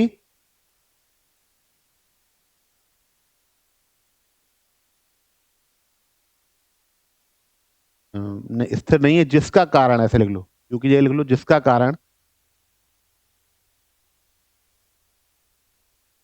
पृथ्वी के सापेक्ष सूर्य का उत्तरी तथा दक्षिणी गोलार्ध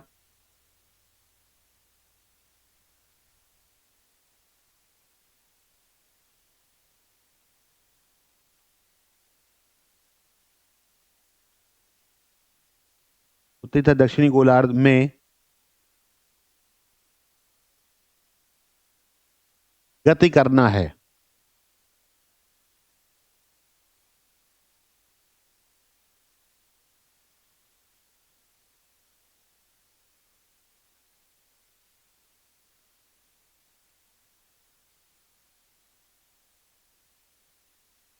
this region is also known as intertropical convergence zone, ITCZ। इस क्षेत्र को इस क्षेत्र को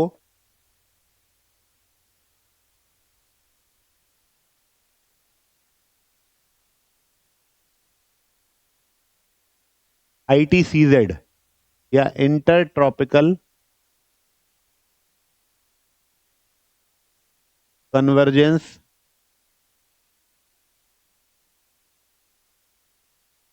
जोन के नाम से जाना जाता है।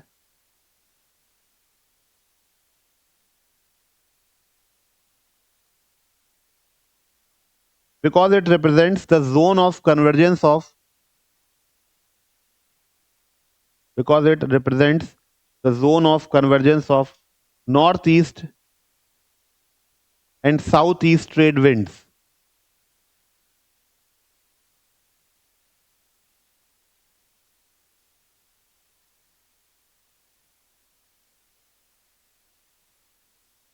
flowing from the tropical flowing from the subtropical high pressure belts।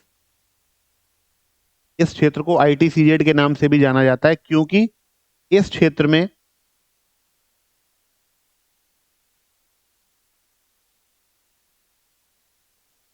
उत्तर पूर्वी तथा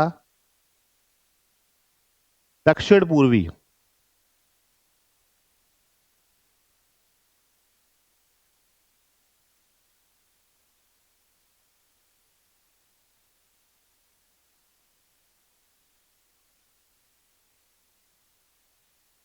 व्यापारिक पवने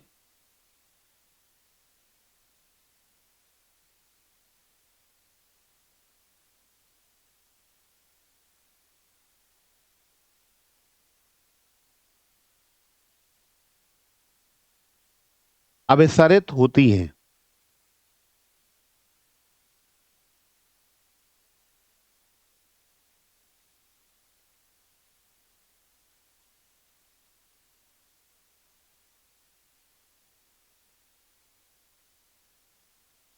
फुल स्टॉप, नई लाइन से। देयर आर, मतलब इस ITCZ की बात हो रही है। There are light, feeble and variable winds. There are light, feeble and variable winds within this convergence belt.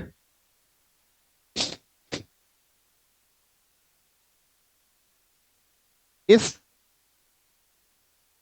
पेटी में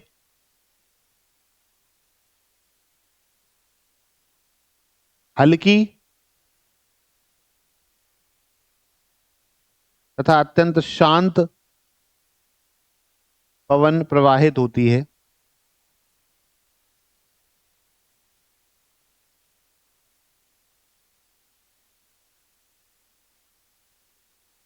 जिसके कारण यह क्षेत्र डोल्ड्रम्स के नाम से जाना जाता है। बिकॉज ऑफ फ्रीक्वेंट काम condition, because of this frequent calm conditions, because of this frequent calm conditions,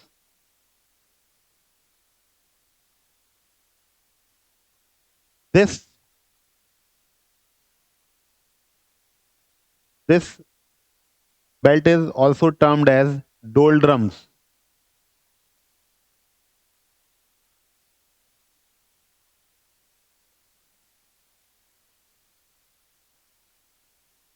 शांत पेटी या डोल्ड्रम्स के नाम से आया था। यानी यहाँ पर वायु का वेग अत्यंत कम हो जाता है, बहुत खूब काल्म कलेक्टिव कंडीशंस हो जाती हैं, जिसकी वजह से इन इलाकों में नेविगेशन भी कठिन हो जाता है। यानी अगर आप नाव चला रहे हैं या कोई बड़ा जहाज चल रहा है तो उसको ज़्यादा मेहनत करनी पड़ती है, क्योंकि वहाँ पर एयर प्रेशर नहीं है, मतलब वायु के साथ वो नहीं चल पाता है। तो क्योंकि वायु बह नहीं रही है, तो सी ओशियन के ऊपर तो वायु बहुत बड़ा फैक्टर है ना, क्योंकि वो चीज को बहा कर ले जाती। तो अब वायु है ही नहीं, तो सारा काम स्वयं मशीन को, या पहले पुराने जमाने में तो हाथ से करना पड़ता था। तो डोल्ड्रम्स होते थे, वहां पे अगर फंस गए तो उस इलाके से निकलने में ही बहुत टाइम लग जाता था, है ना, क्योंकि वहां पर आपको फिजिकली फिर मैनुअली ज्यादा मेहनत करनी पड़ेगी उस इलाके को पार करने के लिए, क्योंकि आपको एयर का सपोर्ट नहीं मिलेगा, क्योंकि कंडीशंस क्या है, काम। जैसे कहते नहीं हम लोग कि पत्ता भी नहीं हिल रहा है, तो ऐसी कंडीशन में अगर आपको साइकिल चलाना पड़े तो ज्यादा मेहनत करनी पड़ती है ना, और थोड़ी सी हवा चल रही हो और साइकिल भी उसी दिशा में जा रही हो तो मेहनत कम पड़ती है, बस वही चीज है। लेकिन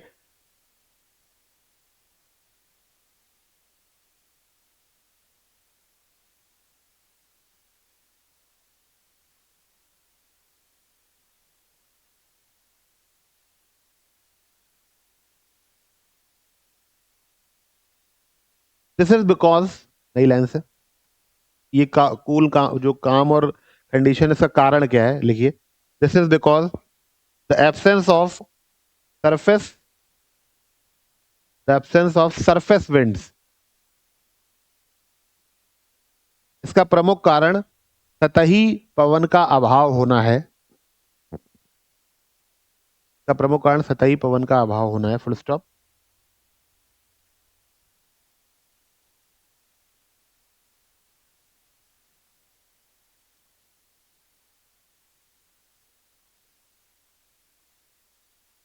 Since winds approaching this belt,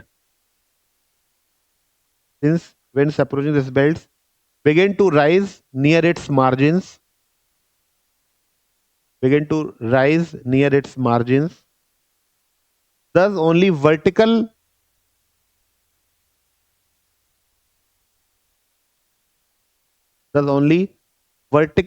winds are found. क्योंकि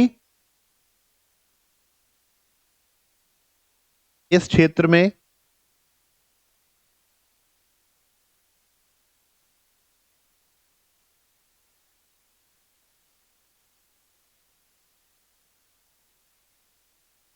केवल ऊर्ध्वाधर पवन पाई जाती है,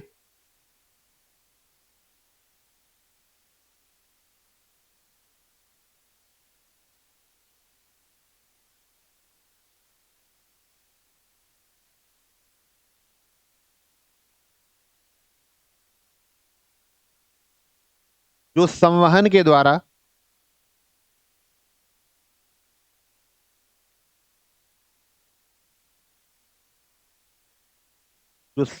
द्वारा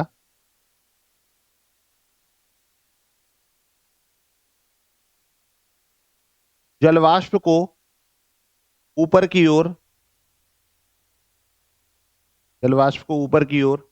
ले जाती है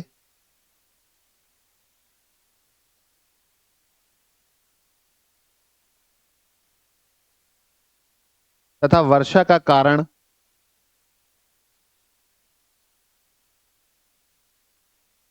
तथा संवहनीय वर्षा का कारण बनती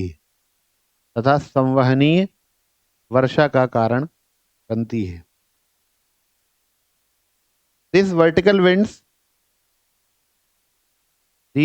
winds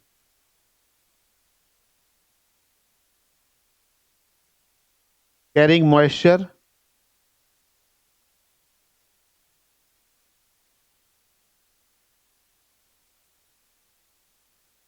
form clouds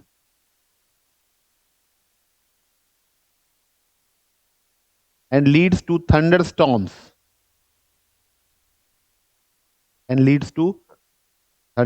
causing convectional rainfall. इसीलिए मैंने पहले भी आपको बताया था कि इसीलिए इस क्षेत्र में रोज दोपहर के बाद बारिश होना एक कॉमन फिनोमिनन है. ठीक है, तो यहाँ पे ये रोज होता है, मतलब दिन में 12-1-2 बजे तक हीटिंग होती है because of the greater insulation. Heating हो रही, और उस हीटिंग से जो क्या बना, मॉइस्चर बना, वो कहाँ गया, वो ऊपर गया एटमॉस्फेयर में, और फिर थंडरस्टॉर्म के रूप में आफ्टरनून में 2-3-4 बजे तक बरस गया. समझ रहे हैं?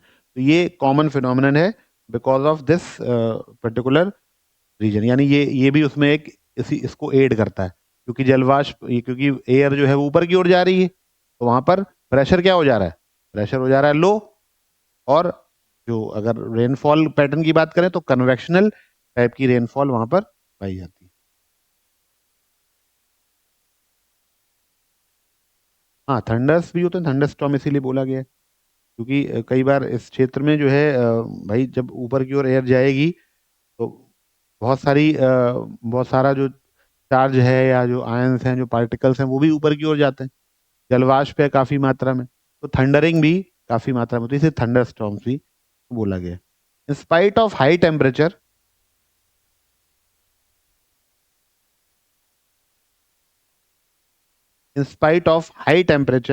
temperatures, cyclone are not formed in this region. Very important point है ये.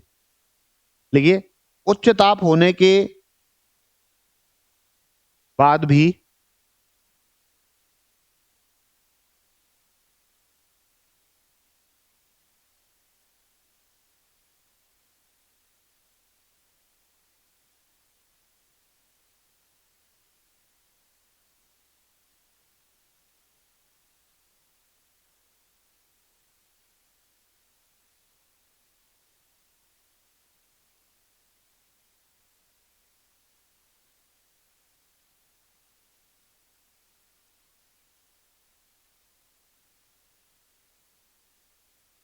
उच्च तापमान होने के कारण भी इस क्षेत्र में चक्रवातों का निर्माण नहीं होता है because in spite of high temperature cyclone are not formed at the equator because of zero Coriolis force, because of zero Coriolis force, क्योंकि यहां पर कॉरियोलिस फोर्स का मान शून्य होता है। कॉरियोलिस फोर्स की वजह से ही तो नॉर्दर्न हेमिस्फीयर में राइट और सदर्न हेमिस्फीयर में लेफ्ट मूवमेंट होता है। तो नॉर्दर्न में हवा ऐसे घूम जाती है, जैसे ये ग्लोब है, तो नॉर्दर्न हेमिस्फीयर में हवा ऐसे घूम जाती है और सदर्न हेमिस्फीयर में हवा ऐसे घूम जाती। तो इसी के घूमने से ही तो पानी में मूवमेंट होता है और चक्रवातों का निर्माण होता है। तो जितना हम जीरो के पास जाएंगे, हम पहले ही आपको लिखा चुके हैं कि जितना जीरो के नजदीक जाएंगे कॉरियोलिस फोर्स की वैल्यू क्या हो जाती है, मिनिमम हो जाती है, और जितना पोल्स की तरफ जाते हैं उतना कॉरियोलिस फोर्स जो है वो मैक्सिमम होता जाता है, बढ़ता जाता है। इसीलिए सब ट्रॉपिकल में इस इलाके में सबसे ज्यादा चक्रवातों का निर्माण होता है कि नहीं। कारण ये कि यहां से यहां दूरी बराबर है, तो कहने का मतलब इस इलाके में, क्योंकि जो ऊपर जाएंगे तो आइस आइस जोन बढ़ जाता है, नीचे जाने पे इक्वेटर वाला इफेक्ट आ जाता है। तो ये वाला जो क्षेत्र है, ये वाला, इस क्षेत्र में क्या है, वाटर भी है और कॉरियोलिस फोर्स भी है। तो जहां पे वाटर होगा कॉरियोलिस फोर्स, वहां वो पानी को, हवा को घुमाएगा, पानी को घुमाएगा तो मतलब इस तरह के फिनोमिनन, टाइफून, टॉर्नेडो, इस तरह की चीजें बनती हैं। एक्चुअल में वो हवा ही है, हवा ही उस पानी को क्या करती है। अगर वाटर, अगर यही जो एयर सर्कुलेशन है, अगर ये लैंड एरिया में हो तो टाइफून, टॉर्नेडो, साइक्लोन्स बन जाते हैं। पानी में हो तो पानी को भी मूव कराते हैं, तो पानी भी मूव करता है। जब वो लैंड एरिया पे आ जाते हैं तो वो केवल किसको मूव कराते हैं, तो एयर को कराते हैं। एयर वहां पे भी है, एयर यहाँ पे भी है। पानी में रहेगा तो वो रेनफॉल को कॉज करता है, और अगर लैंड एरिया पर रहेगा तो डिस्ट्रक्शन करेगा, वो उड़ा ले जाएगा सब कुछ, मैं नष्ट कर देगा सब कुछ। तो जीरो पर टेम्परेचर, भाई टेम्परेचर अधिक होने के कारण ज्यादा जलवाष्प बननी चाहिए, ज्यादा साइक्लोनिक कंडीशंस बननी चाहिए, लेकिन साइक्लोन नहीं बनता है। बारिश तो होती है लेकिन साइक्लोनिक रेनफॉल नहीं होती। कारण क्या है, कारण यही कॉरियोलिस फोर्स मिनिमम है, जीरो है, ना के बराबर। तो वो पानी को घुमाने वाला जो कॉन्सेप्ट है, एयर को घुमाने वाला जो कॉन्सेप्ट है, वो होता ही नहीं। जब वो एयर घूमेगी नहीं तो साइक्लोन बनेगा नहीं। चलिए, ये हो गई इक्वेटोरियल बेल्ट की खासियत जो मैंने अभी आपको बताई। नेक्स्ट इज सब tropical high pressure belt.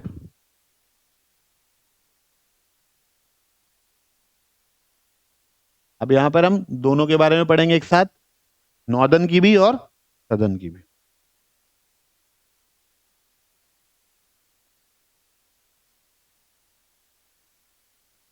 It extends from the tropics to it extends from the tropics to about 35 degree latitude in both the hemispheres। इनका विस्तार दोनों गोलार्धों में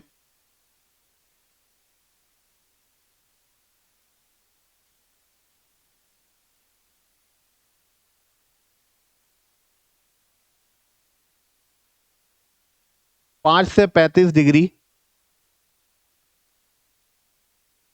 अक्षांशों के मध्य है। अब 0 to 5 नॉर्थ, 0 to साउथ क्या था, इक्वेटोरियल लो प्रेशर था। तो इसके ऊपर की बात करेंगे ना, इसके ऊपर फिर 35 डिग्री तक, 35 डिग्री लेटीट्यूड तक इन बोथ द हेमिस्फेयर। कौन सी बेल्ट है, सब ट्रॉपिकल हाई प्रेशर बेल्ट। आसान है याद करना क्योंकि सब अल्टरनेट है, बीच में लो है, इसके बाद सब ट्रॉपिकल हाई, फिर सब पोलर लो, फिर पोलर हाई। तो लो हाई, लो हाई, याद करना काफी आसान है। ये बीच वाली लो है, ये तो याद रहेगा ना। इक्वेटर लो, अब इक्वेटर को आपने हाई कर दिया तो फिर पूरा क्रम ही बिगड़ जाएगा। लेकिन क्योंकि यहां पर ये दोनों थर्मल बेल्ट्स हैं, पोलर और इक्वेटोरियल, तो ये तो याद रहेगा ना, इक्वेटर पे टेम्परेचर ज्यादा है और पोल पे टेम्परेचर कम है, इतनी बात तो याद रहेगी ना। और आपको पता है कि टेम्परेचर और प्रेशर इनवर्सली प्रोपोर्शनल है। सिर्फ इतनी बात आपको याद रखनी है और आपको सारी प्रेशर बेल्ट याद रह जाएंगी। समझ रहे हैं क्या कहा मैंने, कैसे याद रहेगा। हाँ,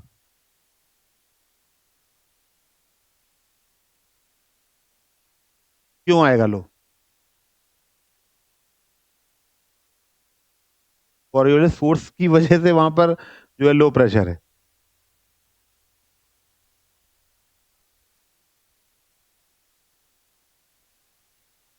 यही तो मैंने आपको तरीका बताया कि याद कैसे करना है, यही चीज तो मैंने आपको बताई। आप बताएं, क्या बताया मैंने? लो और हाई कैसे याद रहेगा? अच्छा, पोल पे तापमान कैसा है, मतलब कम है या ज्यादा है? और इक्वेटर पे? तो जो ये दोनों बेल्ट्स हैं, ये कैसी बेल्ट्स हैं? ये दोनों बेल्ट्स कैसी बेल्ट्स हैं? ये दोनों बेल्ट्स कैसी बेल्ट्स हैं? क्या लिखा हुआ है ये?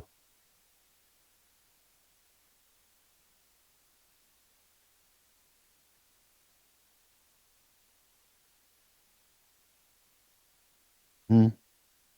तो इसका मतलब क्या है कि ये चीजें किस पर डिपेंड कर रही हैं? टेम्परेचर पे। तो पोल्स का temperature,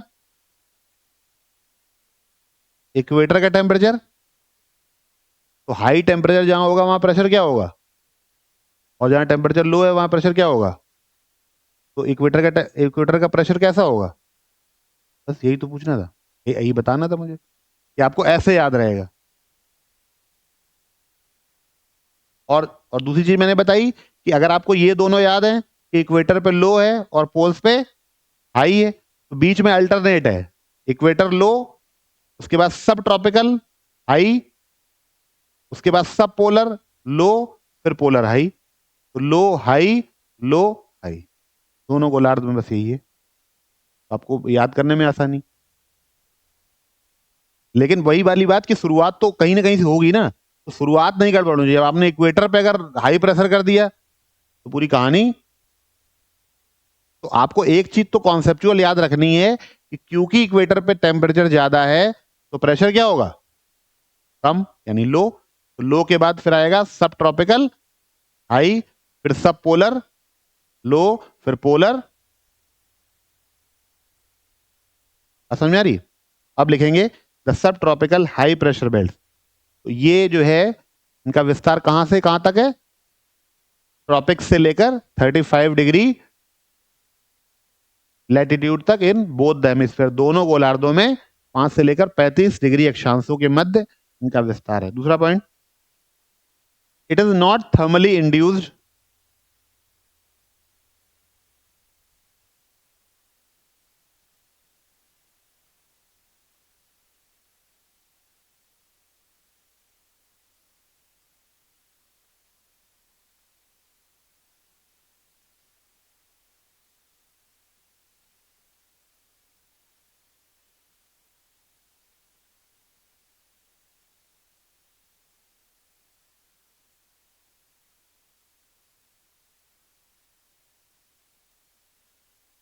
it is not thermally induced because, बहुत बड़ा कारण है ये थर्मली इंड्यूस क्यों नहीं है।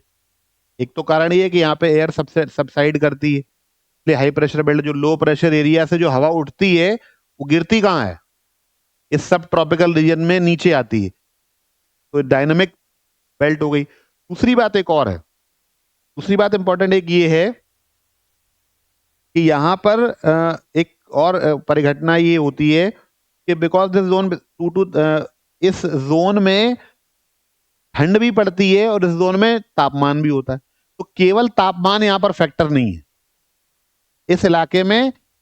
मतलब जो ट्रॉपिकल रीजन है, सब ट्रॉपिकल रीजन है, इस सब ट्रॉपिकल रीजन में टेम्परेचर वेरिएशन बहुत ज्यादा होता है, डायूरेनल रेंज जिसे हम कहते हैं। क्यों ज्यादा है? क्योंकि इस इलाके में 35 डिग्री तक 2-3 महीने भयंकर ठंड भी पड़ती है और बाकी के महीनों में गर्मी पड़ती है। यानी केवल ताप का फिनोमिनन के आधार पर हम इसे डिफाइन नहीं कर सकते। क्यों? क्योंकि इस बेल्ट में लो टेम्परेचर भी पाया जा रहा है और हाई टेम्परेचर भी है, तो केवल टेम्परेचर के बेसिस पर हम इसे डिफाइन या उसे एक्सप्लेन नहीं कर सकते, क्योंकि तापमान यहां पर कम भी हो जा रहा है, ज्यादा भी हो जा रहा है ना। भारत के उदाहरण ले लो कि मध्य भारत का गर्मियों में क्या हाल होता है और कश्मीर का मौसम कैसा रहता है। बात समझ में आ रही कि नहीं? तो इसका मतलब ये जो ऐसा यहाँ पर एक भौगोलिक क्षेत्र के अंदर ही इतना वेरिएशन आ रहा है, 2-3 हजार किलोमीटर के डिफरेंस पे ही इतना बड़ा डिफरेंस आ जा रहा है, 1,500 1,500। अगर आप सेंट्रल इंडिया से, मध्य भारत से जम्मू कश्मीर की दूरी तय करें तो लगभग 1,500 किलोमीटर, क्योंकि पूरी डिस्टेंस ही 3,000 किलोमीटर है नहीं, 2933। तो उस हिसाब से देखा जाए तो सिर्फ इतनी दूरी के अंतर पर तापमान में जमीन आसमान का परिवर्तन। तो कारण ये है, इसीलिए हम इसको टोटली इसके बेस पे डिफाइन नहीं कर सकते, इसलिए थर्मली इंड्यूस्ड नहीं है। लिखिए, it is not thermally induced because this region receives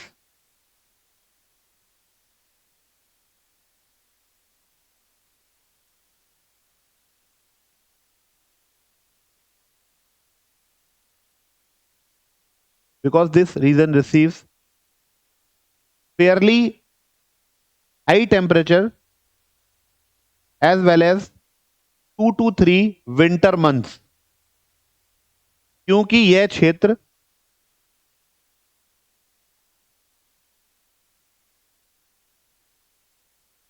क्योंकि यह क्षेत्र 2 से 3 महीने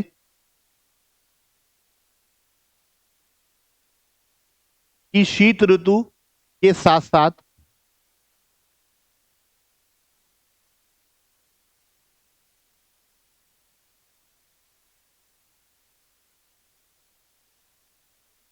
उच्च ताप भी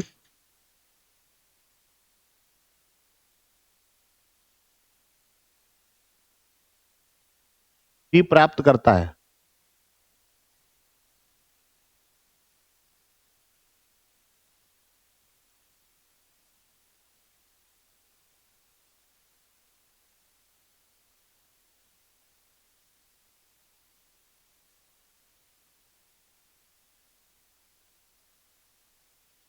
This belt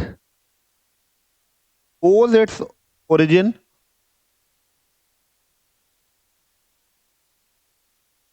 owes its origin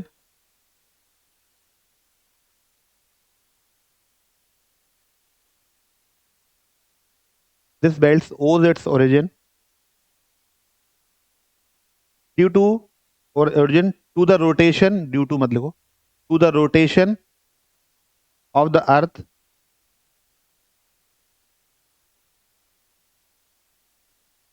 and sinking and setting down of and sinking and setting down of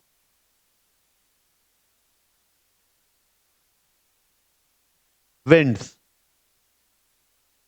Therefore, it is dynamically induced। देखिए, यह बेल्ट या यह पेटी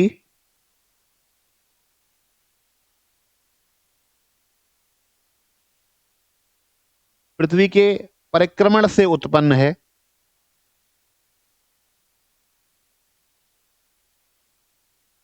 जिस जिसके कारण इस क्षेत्र में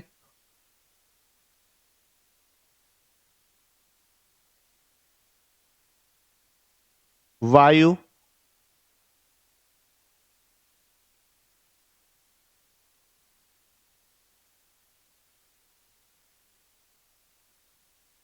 नीचे की ओर क्षेत्र में वायु नीचे की ओर गतिशील होते हुए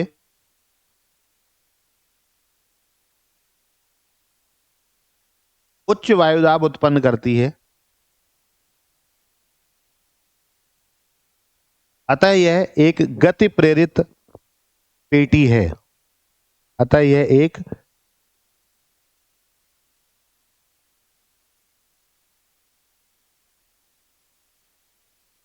गतिशील या गति प्रेरित पेटी है।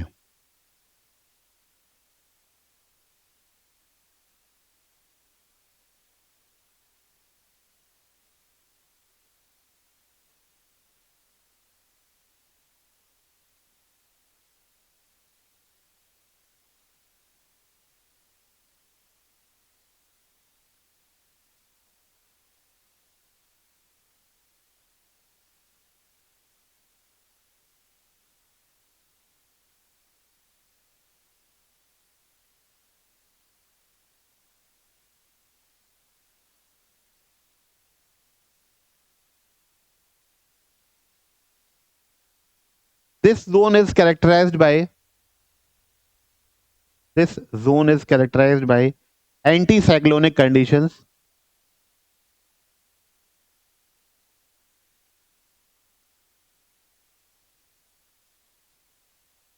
which causes atmospheric stability and aridity.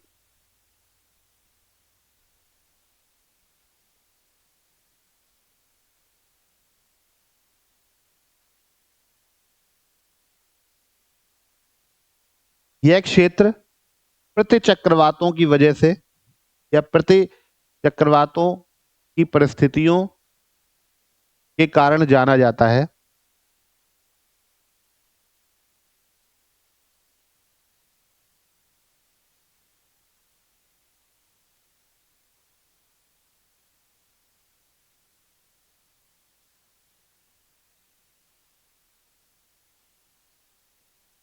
जो कि इस क्षेत्र को स्थिरता एवं शुष्कता प्रदान करता है।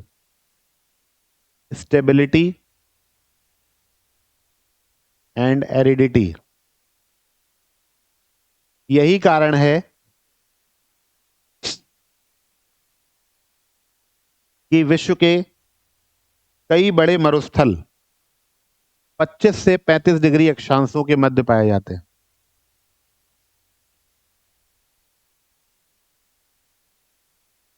वो स्थिरता एवं शुष्कता प्रदान करते हैं। This is the reason for the presence of hot deserts of the world. इसके कारण विश्व के अधिकांश गर्म मरुस्थल महाद्वीपों के पश्चिमी इलाकों में 25 से 35 डिग्री अक्षांशों के मध्य पाए जाते हैं। This is the reason for the presence of hot deserts of the world in the western parts of the continent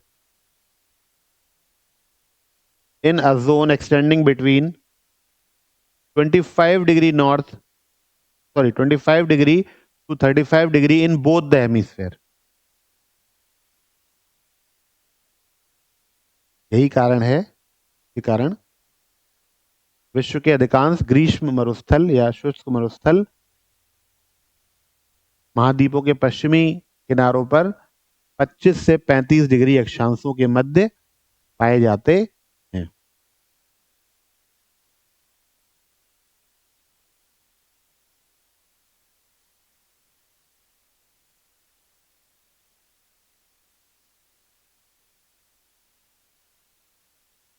देखिए, द कॉरस्पॉन्डिंग लैटिट्यूड्स ऑफ सब tropical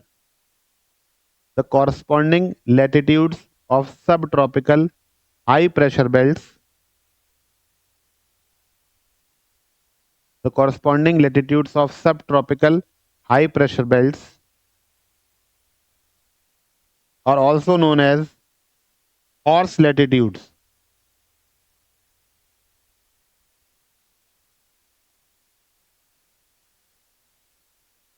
Or also known as horse latitudes. लिखिए,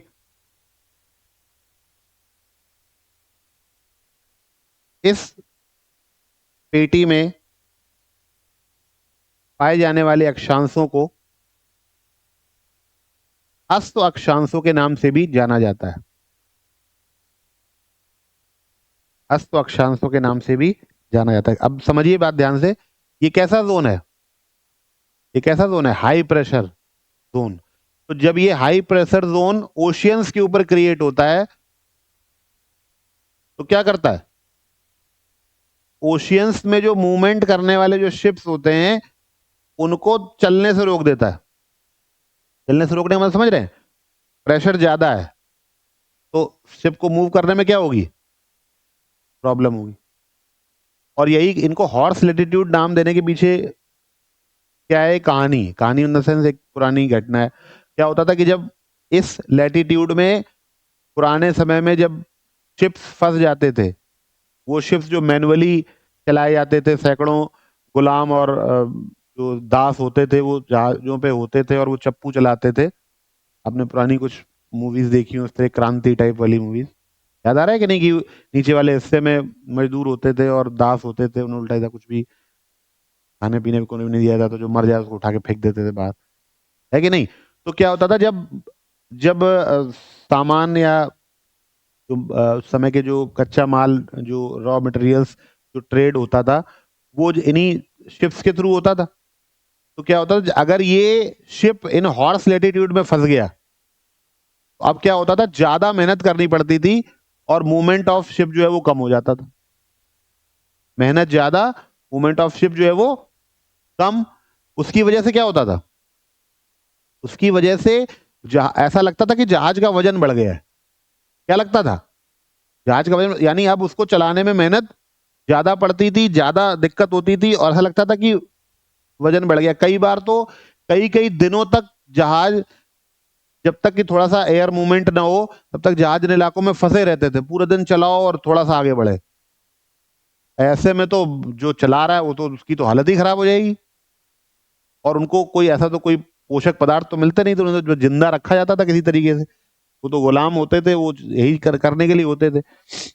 अच्छा, सबको मारा भी नहीं जा सकता था, कोई ऐसा कैप्टन और जहाज का जो जो जो व्यापारी वर्ग है, वो तो चप्पू चलाने नहीं लगेगा। तो उनको जिंदा भी रखना है और उनसे काम भी लेना है, और जो बीमार पड़ जाए, चलाने लायक ना रह जाए, उसको उठा के फेंकना भी है। तो कई बार क्या होता था कि जो जहाज पर रखा हुआ जो वजन होता था, उसको कम कर दिया जाता था।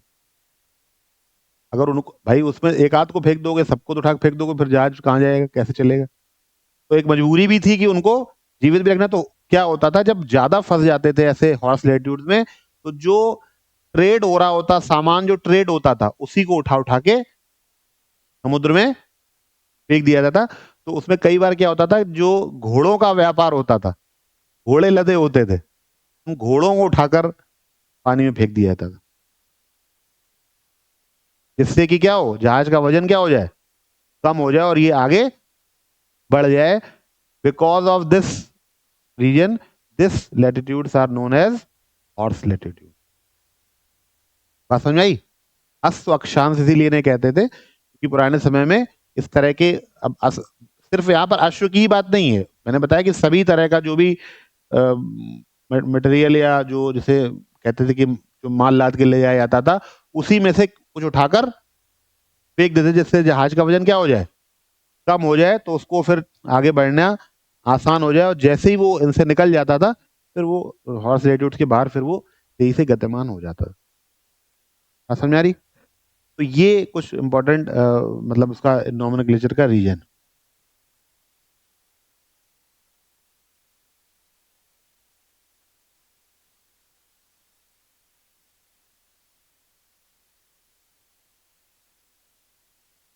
These are the regions of divergence. इस क्षेत्र को विसरण का क्षेत्र भी कहा जाता है। Because these are the regions of divergence, because the winds because the winds from these areas because the winds from these areas blow towards equatorial and subpolar low pressure belts। इस क्षेत्र को वायु के विसरण का क्षेत्र भी है। विसरण किसका, वायु का। वायु के विसरण का क्षेत्र भी कहा जाता है, क्योंकि इस क्षेत्र से वायु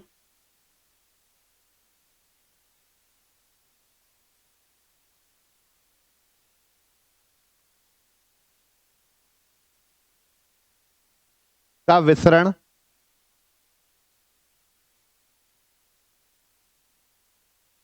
भूमध्य रेखीय निम्न वायुदाब पेटी तथा उपध्रुवीय निम्न वायुदाब पेटी के मध्य होता होता है। हेडिंग डाल लीजिए, the sub polar low pressure belts, the sub polar low pressure belts, सब पोलर लो प्रेशर बेल्ट्स। तो इसमें अभी आपको ये दो बेल्ट्स रह गई हैं, एक सब पोलर लो प्रेशर बेल्ट और एक पोलर प्रेशर बेल्ट्स। तो इसको कल फिनिश कर लेंगे और आगे फिर कल जेट स्ट्रीम और बाकी की चीज़ के बारे में पढ़ेंगे। आज के लिए इतना ही, कल की क्लास में दोबारा मुलाकात होगी, तब तक के लिए थैंक यू, जय हिंद।